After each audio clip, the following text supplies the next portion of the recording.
A'udzu billahi minasyaitonir rajim. Bismillahirrahmanirrahim. Assalamualaikum warahmatullahi wabarakatuh. Alhamdulillah wassalatu wassalamu ala Rasulillah sayyidina wa habibina Muhammad ibn Abdullah wa ala alihi wa sahbihi wa mawala. Subhanaka la ilma lana illa ma 'allamtana innaka antal alimul hakim.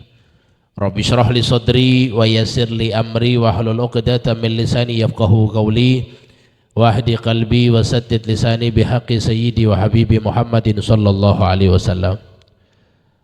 Allahumma inna nas'aluka ilman nafi'an wa amalan mutaqabbala wa rizqan halalan thayyibah. Allahumma ij'al jam'ana hadha jam'an marhuma wa tafarruqana min ba'dihi tafarruqan ma'sumah wa la taj'al fina wa la minna wa la ma'na syaqiyan wa la birahmatika ya arhamar rahimin wa ba'du. Yang sama-sama kita hormati, kita timi Bapak Ketua Takmir Al-Masjid Al-Mukhlisin, Bapak Iton Gani, yang kami hormati segenap pengurus Masjid Al-Mukhlisin serta para hadirin hadirat muslimin muslimat yang tidak bisa kami sebutkan namanya satu persatu. Insya Allah mudah-mudahan semua kita yang hadir, yang sakit disembuhkan oleh Allah, yang punya hajat, hajatnya dikabulkan oleh Allah birahmatika ya arhamar rahimin, dan yang punya hutang insya Allah hutang lunasi oleh Allah. Amin Allahumma amin. Hadirin jamaah sekalian yang dimuliakan Allah subhanahu wa ta'ala, alhamdulillah malam hari ini kita sudah sama-sama berzikir dan bersolawat. Ini solawat Bapak Ibu, salam yang kita panjatkan kepada Nabi, ini merupakan salam rindu kepada beliau alaihi salatu wassalam.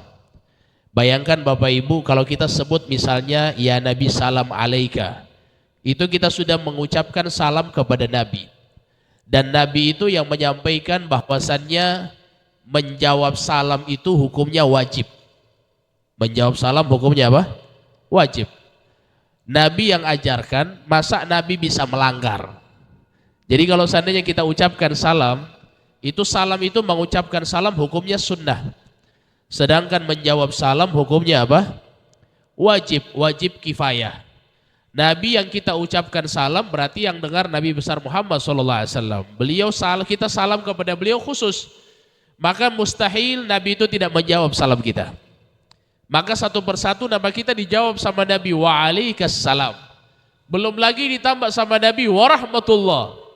Ditambah lagi wabarakatuh. Coba bayangkan bagaimana keadaan didoakan oleh Nabi Muhammad.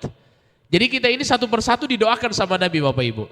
Kita baca kalau dalam Sahih Muslim itu Rasul sallallahu alaihi wasallam beliau menyampaikan di dalam sebuah riwayat hadis, man shalla alayya au man yusallim alayya illa raddallahu ruhi. Tidaklah seseorang yang mengucapkan salam kepadaku kecuali disebutkan dalam riwayat Nabi itu ruhnya dikembalikan kepada beliau. Fa'arudda alaihi salam, dan aku menjawab salamnya. Jadi setiap kita ucapkan salam sama Nabi, kita kirimkan salam kepada beliau, maka hadirin itu salam dijawab sama Nabi SAW. Allah kembalikan ruhnya Nabi Muhammad kepada beliau, dan beliau mampu untuk memberikan salam jawaban kepada kita sallallahu alaihi wa ala alihi. Oleh sebab itu hadirin yang dimuliakan Allah subhanahu wa ta'ala, maka cara yang paling ampuh untuk kita bisa mendapatkan cintanya Rasul sallallahu alaihi wasallam. Kita ini kan semuanya sekarang mengaku cinta kepada Nabi. Kita mengaku rindu kepada Rasul sallallahu alaihi wasallam. Jadi cinta dan rindu kita kepada Nabi hadirin itu bisa bertambah ketika kita memperbanyak sholawat kepada beliau. Jadi orang kalau ingin tahu bagaimana cara saya supaya bisa cinta sama Nabi, perbanyak sholawat. Perbanyak membaca sholawat dan salam kepada Rasulullah sallallahu alaihi wasallam. Sebagaimana para sahabat Nabi itu Bapak Ibu, mereka itu mendapatkan rasa cinta yang penuh kepada Nabi Muhammad SAW itu dikarenakan mereka memperbanyak sholawat kepada beliau, memperbanyak salam kepada beliau. Dan juga dengan mengenal sejarah akhlak Nabi Muhammad itu bisa menambahkan rasa cinta kita kepada Rasulullah sallallahu alaihi wa ala alihi wasallam. Barusan kita membaca Tala al-Badru alaina. Tala al-Badru alaina min syaniyatil wad. Itu hadirin yang dimuliakan Allah. Nabi itu kita tahu Nabi mengutus Mus'ab bin Umair. Itu Mus'ab bin Umair pergi ke Madinah lebih awal. Itu yang diajarkan oleh Mus'ab bin Umair bukan hanya bagaimana mereka beriman kepada Nabi, tapi bagaimana orang-orang kota Madinah, ahli Madinah itu bisa mencintai Nabi Muhammad secara totalitas. Kita bisa buka dalam sejarah bagaimana Nabi Muhammad disambut oleh ahlul Madinah dengan sambutan yang luar biasa. Itu tidak cukup dengan iman hadirin, tapi itu dibarengi dengan rasa cinta kepada Rasulullah sallallahu alaihi wasallam. Bagaimana tidak? Nabi mau datang di kota Madinah. Ini kota Madinah bukan kota yang istimewa, biasa. Kota yang biasa tatkala itu. Orang-orang datang ke kota Madinah itu hanya ingin berniaga, hanya ingin berdagang. Gak ada orang yang ingin datang ke kota Madinah. Mau ngapain di kota Madinah ketika itu? Akhirnya Nabi SAW datang ke kota Madinah. Bayangkan hadirin, itu orang-orang di kota Madinah disebutkan dalam sejarah gelisah menyambut kedatangan Rasul SAW. Rindu, ingin berjumpa dengan Nabi. Sampai mereka itu berbincang, berjaga-jaga, setiap malam mereka lihat apakah Nabi Muhammad sudah kelihatan atau belum. Pagi harinya begitu juga, mereka selalu menunggu kedatangan Nabi Muhammad SAW. Bayangkan ketika datang Nabi Muhammad disambut dengan Tala al-Badru alaina. Bapak Ibu harus baca sejarah kita semua. Nabi itu datang sampai di kota Madinah di pagi hari. Matahari lagi terang. Tapi kok orang-orang ahlul Madinah mengatakan apa? Tala al-Badru alaina. Telah terbit, telah ada, telah datang. Apa itu? Bulan purnama. Bukan matahari, tapi apa? Bulan purnama Rasulullah sallallahu alaihi wasallam. Sehingga ini hadirin disambut oleh para sahabat Nabi Muhammad. Orang-orang yang ada di kota Madinah sangat merindukan kedatangan Rasulullah sallallahu alaihi wa ala alihi wasallam. Sampai dikatakan ji'ta syarraftal Madinah, engkau wahai Muhammad datang ke tempat kami, itu memberikan kemuliaan di kota Madinah Al-Munawwarah sallallahu alaihi wa ala alihi. Oleh sebab itu hadirin yang dimuliakan oleh Allah Subhanahu wa taala, maka kita di dalam majelis ini bagaimana menambahkan rasa cinta kepada beliau. Kita ini di Gorontalo dikenal dengan serambi apa? Madinah. Kenapa kok bisa dikenal dengan serambi Madinah? Bukan dikarenakan kita ini ya karena di sana serambi Makkah, sini serambi Madinah, ataupun begini hadirin. Serambi Madinah itu adalah bagaimana ta'alluqnya para ahlu Gorontalo ulama kita dulu itu dengan sahibul Madinah, yaitu Rasul sallallahu alaihi wasallam. Ikatan batin mereka bersama Nabi itu tinggi sekali. Coba kita ini setiap apa-apa ada acara bacanya apa? Sholawat. Ada hajatan bacanya apa? Sholawat. Ada akikah bacanya apa? Sholawat. Semuanya disolawati sallallahu alaihi wa alihi. Justru itu jamaah sekalian, kalau kita sudah punya rasa cinta ini, maka kita punya cinta ini sebagaimana cintanya para sahabat Nabi. Itu sahabat Nabi Bapak Ibu, Sayyidina Umar bin Khattab radhiyallahu taala anhu arda. Beliau itu jamaah sekalian, beliau pernah mengatakan kepada Nabi, dia bilang, ya Rasulullah, aku mencintaimu lebih dari anakku. Ya, lebih dari anakku, lebih dari keluargaku, tapi terkadang aku itu mencintai diriku lebih dahulu sebelum engkau. Artinya aku lebih mencintai diriku ya Rasulullah daripada engkau. Maka Nabi SAW sampaikan, ya Umar, la yu'minu ahadukum hatta akuna ahabba ilaihi mimmalihi. Ya, wa waladihi wa walidihi wa nasi ajmain wa nafsil lati baina jambai. Tidak sempurna iman kalian sampai kalian mencintai aku melebihi anak-anak kalian, melebihi orang tua kalian, melebihi harta kalian, bahkan diri kalian sekalipun lebih kalian cintai aku daripada diri kalian. Sallu ala Nabi Muhammad. Bayangkan hadirin, Sayyidina Umar ketika itu beliau melatih dirinya bagaimana bisa mencintai Nabi Muhammad secara totalitas. Kita mungkin di sini mengatakan kita lebih cinta harta kita daripada Nabi. Kita mungkin masih mencintai anak kita daripada Nabi. Bertahap sebagaimana Sayyidina Umar. Setelah beberapa waktu, Sayyidina Umar datang kepada Nabi dan mengatakan, ya Rasulullah, sesungguhnya aku lebih mencintai engkau daripada diriku sendiri. Apa kata Nabi Muhammad? Al-an ya Umar, sekarang wahai Umar, imanmu sempurna. Kita sholat 5 waktu, kalau kita masih mencintai harta kita melebihi cinta kita kepada Nabi, maka iman kita belum sempurna. Kita sholat tahajud banyak, tapi kecintaan kita kepada anak, kecintaan kita kepada Nabi, maka di sini juga tidak sempurna iman. Siapa yang bilang? Rasulullah Sallallahu Alaihi Wasallam. Maka momentum seperti ini hadirin yang menjadikan kita semakin menambahkan rasa cinta kita kepada Nabi. Hadirin, pengikutan sunnah yang tidak dibarengi dengan rasa cinta itu kurang.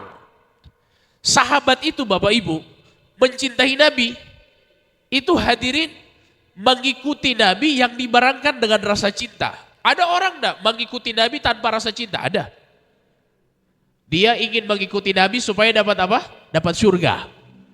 Dia mengikuti Nabi supaya apa? Diampuni dosa. Bukan cinta itu. Ya, itu bukan cinta.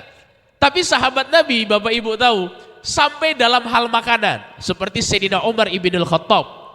Itu Sayyidina Umar ibn al-Khattab radhiyallahu taala anhu warda. Beliau Bapak Ibu ketika sudah membuka banyak negara-negara, banyak futuhat yang dibuka oleh Sayyidina Umar bin Khattab, menaklukkan negara-negara ketika itu Sayyidina Umar bin Khattab hanya makan 1 butir kurma. Di waktu itu 1 butir kurma dengan roti kering yang dihangatkan dengan air panas, kemudian dihancurkan dengan minyak. Dihancurkan dengan minyak. Coba kira-kira makan roti kering dan kurma. Ini sudah pemimpin, Amirul Mukminin, presiden ketika itu Nabi Sayyidina Umar bin Khattab. Sampai-sampai Sayyidatuna Hafsah, putri Sayyidina Umar, bilang, ya Abah, kenapa Abah masih begini? Abah ini punya banyak loh, bisa makan lebih enak daripada ini. Kenapa kan seperti ini? Apa jawaban Sayyidina Umar bin Khattab? Wahai anakku, sesungguhnya aku melihat Rasulullah dan Abu Bakar makan seperti ini. Itu namanya pengikutan yang dibarengi dengan rasa cinta. Sehingga Sayyidina Umar Bapak Ibu, beliau pernah dihidangkan, disuguhkan dengan makanan enak. Ya namanya raja kan, namanya pemimpin pasti dimakan makan enak. Itu ketika makan makanan enak dihidangkan di hadapan beliau, ya beliau menangis. Ketika beliau menangis, tuan rumah tanya, wahai Amirul Mukminin, kenapa engkau menangis? Dijawab sama beliau, kamu telah mengingatkanku kepada Rasulullah dan Sayyidina Abu Bakar. Artinya mereka tidak pernah mendapatkan makanan seperti ini, sedangkan aku makan enak. Sallallahu alaihi wa ala alihi. Di situ Bapak Ibu, Sayyidina Umar bin Khattab diberikan oleh Nabi SAW julukan Al-Faruq. Itu Sayyidina Umar hadirin dijuluki dengan juga Al-Asad, singa. Tahu Bapak Ibu, Sayyidina Umar disampaikan sama Nabi, idza salaka Umaru fajjan salaka syaitanu fajjan akhar. Umar itu kalau jalan di satu jalan, itu setan jalan di jalan lain. Jadi Umar kalau jalan di satu jalan, setan jalan di jalan lain. Karena syaitan yakhaf min dhil Umar. Setan itu sangat takut dengan bayangannya Sayyidina Umar. Bayangannya ditakuti sama setan. Kalau kita ini kawannya setan kayaknya. Sayyidina Umar itu bayangannya ditakuti oleh setan. Radhiyallahu taala anhu arda. Sehingga Bapak Ibu jamaah sekalian, disebutkan bahwasannya Sayyidina Mus'ab bin Umair itu beliau pernah diancam sama ibunya. Kata ibunya apa? Wahai Mus'ab, kalau seandainya kamu tidak kembali kepada agama nenek moyang kami, maka ibu berjanji kepadamu tidak akan makan. Dan ibu akan akan keluar dari rumah, ya, akan memanaskan, ya, keluar dari rumah, biarkan keringat matahari memancarkan diri ibu sehingga ibu bisa binasa. Kalau kamu tidak kembali ke agama nenek moyang kami, ibu akan lakukan itu. Ibu tidak akan makan dan ibu akan keluar dari rumah, akan memanaskan diri ibu dengan panasnya matahari supaya ibu bisa binasa. Coba lihat, diancam sama ibunya. Apa yang dikatakan oleh Sayyidina Mus'ab bin Umair? Saya tidak akan tinggalkan agama Nabi besar Muhammad sallallahu alaihi wasallam. Itu keimanan yang dibarengi dengan rasa cinta. Oleh sebab itu Bapak Ibu yang dimuliakan oleh Allah Subhanahu wa taala, ya, disebutkan juga di dalam riwayat Sayyidina Ali bin Abi Thalib itu beliau pernah naik kendaraan. Naik kendaraan itu kalau kita baca doaul musafir atau doaus safar, doa seseorang ingin berpergian. Kita kan diajarkan sama Nabi, subhanalladzi sakhkhara lana hadza wa ma kunna lahu muqrinin wa inna ila rabbina lamunqalimun. Itu doa. Pernah Sayyidina Ali naik di kendaraan. Ketika naik di kendaraan, Sayyidina Ali mengatakan doa itu, subhanalladzi sakhkhara lana hadza wa ma kunna lahu muqrinin wa inna ila rabbina lamunqalimun. Setelah beliau membaca doa itu, beliau senyum. Senyum tidak ada hal. Tidak ada angin, tidak ada hujan. Senyum tiba-tiba. Artinya sahabat semua bingung dan berkata kepada Sayyidina Ali, wahai Ali, kenapa kamu senyum? Gak ada angin, gak ada hujan, habis baca doa safar, kenapa kamu senyum? Maka apa yang dijawab oleh Sayyidina Ali? Wahai kalian, aku pernah melihat Nabi Muhammad setelah baca doa safar dan beliau senyum. Dan aku senyum mengikuti Rasul sallallahu alaihi wasallam. Di situ kita kalau lihat ulama-ulama menyusun doa-doa itu ditulis setelah doa safar, tsummat tabassum lil ittiba. Kemudian senyum untuk mengikuti Nabi besar Muhammad sallallahu alaihi wasallam. Itu karena senyum itu hadirin, Nabi itu pernah senyum di safar. Semua orang ketika safar dianjurkan untuk senyum. Ini kayaknya bisa kita katakan filosofi di Gorontalo. Kita itu di Gorontalo terkenal sekali. Kalau seandainya safar, tidak senang hati jangan pergi.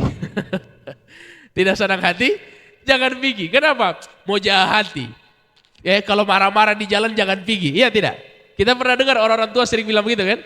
Artinya di sini apa? Mengikuti Nabi Muhammad ketika di perjalanan jangan jahat hati. Gitu loh. Usahakan senyum mengikuti Rasulullah sallallahu alaihi wasallam. Hadirin yang dimuliakan Allah, kemudian disebutkan bahwa Sayyidina Umar bin Al-Khattab itu pernah beliau naik kendaraan. Tiba-tiba beliau naik kendaraan, beliau langsung bilang, berhenti, rombongan disuruh berhenti sama Sayyidina Umar. Apa yang dilakukan? Beliau turun dari kendaraan, kemudian beliau langsung menuju untuk buang hajat. Ditanya oleh para sahabat, kamu mau ngapain wahai Umar bin Khattab? Kata beliau, saya ingin buang hajat. Kata para sahabat, di depan sana ada tempat yang lebih baik daripada di sini. Di depan ada tempat lebih baik daripada di sini. Maka kata Sayyidina Umar, tidak. Saya tetap mau di sini karena dulu ketika saya pernah jalan dengan Nabi mampir di sini dan buang hajat di situ, maka saya ingin buang hajat di mana tempat buang hajatnya Rasul sallallahu alaihi wasallam. Itu cinta hadirin. Tidak mungkin hanya cukup dengan contoh mengikuti tapi tidak dibarengi dengan rasa cinta sebagaimana para sahabat Nabi besar Muhammad sallallahu alaihi wasallam. Sehingga tidak heran sahabat Nabi itu mendapatkan kemuliaan yang tinggi. Tidak ada satupun di antara kita itu bisa menyaingi kedudukan para sahabat, gak ada. Paling tinggi waliullah, paling tinggi di zaman ini tidak bisa mengalahkan paling rendahnya sahabat Rasulullah sallallahu alaihi wasallam. Sehingga Bapak Ibu tahu, itu Sayyidina Thauban. Kita tahu kan Thauban. Thauban itu sahabat Nabi, dia satu hari kalau tidak jumpa sama Nabi galau. Tidak jumpa sama Nabi sehari galau, stres dia. Sampai-sampai dia datang sama Nabi. Ada yang bikin dia pusing, ditanya sama Rasulullah, apa yang membuat kamu pusing wahai Thauban? Dia bilang, wahai Rasulullah, saya khawatir kalau seandainya saya meninggal, saya wafat, dan kita semua dikumpulkan di padang mahsyar, mungkin engkau masuk ke dalam surga dan saya tidak tahu di mana. Saya khawatir berpisah dengan engkau wahai Rasulullah.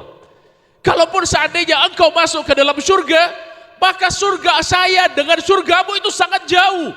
Engkau berada di surga yang paling tertinggi, sedangkan saya berada di paling surga di paling rendah. Dan itu keadaan yang nanti saya akan dapatkan wahai Nabi. Saya galau, saya tidak mau berpisah dengan engkau wahai Rasulullah sallallahu alaihi wasallam. Sehingga Bapak Ibu tahu, kita kalau baca para sahabat itu, mereka pas ditanya, kenapa kalian ingin masuk surga? Kenapa kalian ingin masuk surga? Maka dijawab oleh para sahabat Nabi Muhammad, kami ingin masuk surga bukan karena bidadari yang ada di dalam, bukan dikarenakan kenikmatan yang ada di dalam, tapi keinginan kami ingin masuk surga fiha Rasulullah, karena di dalamnya ada Rasulullah sallallahu alaihi wasallam. Begitu kecintaan mereka Bapak Ibu, sehingga banyak para ulama yang menuliskan daripada syair-syair mereka kepada Nabi sallallahu alaihi wasallam. Ada Al-Habib Ali bin Muhammad bin Husain Al-Habsyi, penulis Maulid Simtud Durar. Beliau pernah mengatakan di dalam sebuah syairnya dengan luar biasa perkataan beliau, fi jannatin ma syaqani min wasfiha. Sesungguhnya di dalam surga yang membuat saya rindu ingin masuk ke dalamnya itu bukan karena yang disifatkan. Ada bidadari surga, ada buah-buahan, makan enak, sungai susu, sungai madu. Bukan itu yang aku inginkan di dalam surganya Allah subhanahu wa ta'ala. Sehingga beliau katakan, illa likauni hibbi fiha khayyama. Dikarenakan di dalamnya ada kekasih hati, yaitu Rasulullah sallallahu alaihi wasallam. Itu kecintaan mereka Bapak Ibu kepada Nabi Muhammad. Maka di majelis-majelis semacam ini saya ingin sampaikan, kita ini sudah mulai hilang majelis-majelis seperti ini. Majelis sholawat, majelis yang membicarakan Rasulullah, sehingga kita kenal. Coba tanya sama anak-anak kita, kenal enggak sama Nabi? Gak kenal Bapak Ibu. Tahu enggak Nabi Muhammad bagaimana ketika safar? Beliau ketika ke Madinah, beliau punya anak berapa? Anak-anak kita sudah tidak tahu lagi. Kenapa? Pengenalan kita kepada Nabi semakin kurang. Sehingga anak kita lebih fans kepada artis, fans kepada pemain bola, fans kepada orang-orang yang menjauhkan mereka dari Allah subhanahu wa ta'ala.